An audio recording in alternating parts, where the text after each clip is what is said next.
Le Japon se remet-il sur les rails? Le Japon a enregistré son premier excédent commercial mensuel en près de 3 ans grâce à la baisse des prix de l'énergie.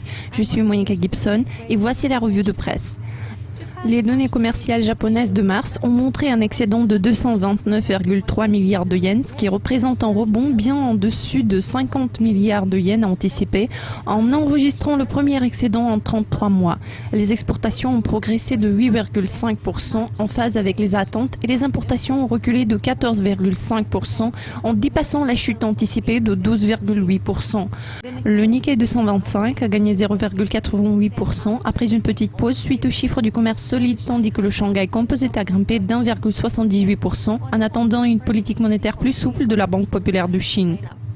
Cependant, les analystes disent qu'il ne faut pas s'emballer. Les prix du pétrole ont commencé à bondir après le creux de moins de 50 $ le baril et la troisième plus grande économie du monde est fortement dépendante des importations de gaz, de pétrole et de charbon.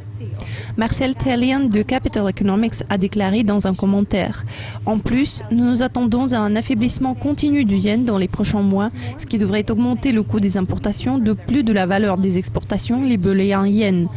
Le résultat, c'est qu'il est peu probable que la balance commerciale reste excédentaire longtemps. »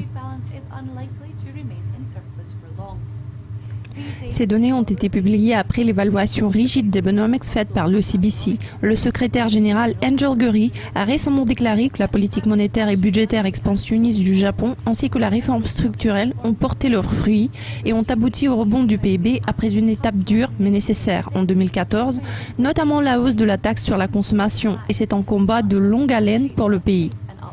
Malgré l'augmentation de la valorisation boursière, la perte du dollar-yen est stable et les analystes estiment que les échanges de la perte dans cette fourchette sont susceptibles de se poursuivre. Le stratège de OCBC a dit « L'élan surprenant de l'excédent commercial enregistré en mars a donné peu de soutien au yen japonais plus tôt ce matin et la perte peut rester coincée dans les fourchettes récentes. » L'équipe de Dukascopy TV vous tiendra bien au courant des développements du yen et de l'ensemble de vos paires de devises préférées tout au long de la semaine, alors restez branchés, au revoir.